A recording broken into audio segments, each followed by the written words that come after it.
Je m'appelle Véronique Delmas, je suis directrice d'Atmo Normandie. J'ai une thèse en physico-chimie de l'atmosphère et géophysique de l'environnement.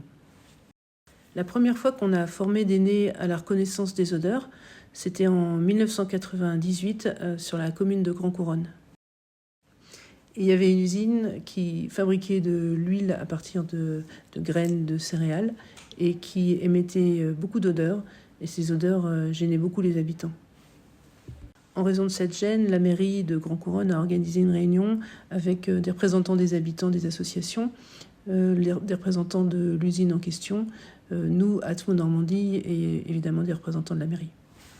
La première réunion a été tendue, mais un dialogue s'est instauré.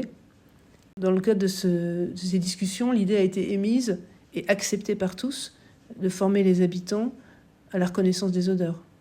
L'idée, c'était d'objectiver les nuisances et aussi de faire le lien entre les nuisances perçues par les habitants et le process de l'industrie.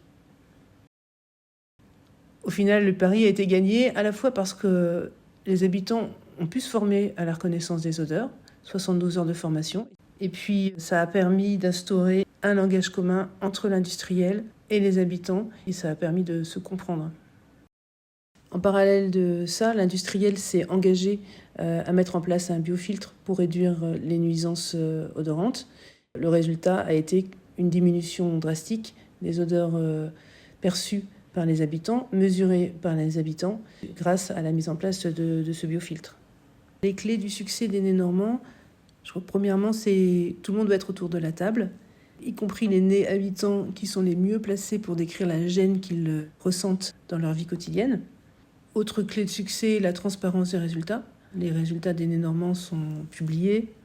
Autre clé de succès, un dialogue qui s'établit entre les différentes parties prenantes qui n'existait pas jusqu'à présent. On se comprend, on se parle et les choses avancent. Et dans ce système, Atmo Normandie a un rôle de médiateur. Les entreprises jouent le jeu parce qu'elles ont intérêt à être bien intégrées dans leur territoire. Elles s'engagent à la fois à mettre en place des actions concrètes pour réduire les nuisances en lien avec les retours des olfactions des habitants. Et puis nous, Atmo Normandie, on leur propose aussi de signer une charte d'engagement à prendre en considération les olfactions des habitants et aussi à gérer les questions d'odeur sur leur secteur, sur leur process. Cette méthode est née en Normandie, mais elle est utilisée ailleurs, en France, en Nouvelle-Aquitaine, en région Pays de Loire, Grand Est aussi. Et ce qu'on souhaite, c'est qu'elle puisse continuer à se développer et pourquoi pas à l'extérieur de la France.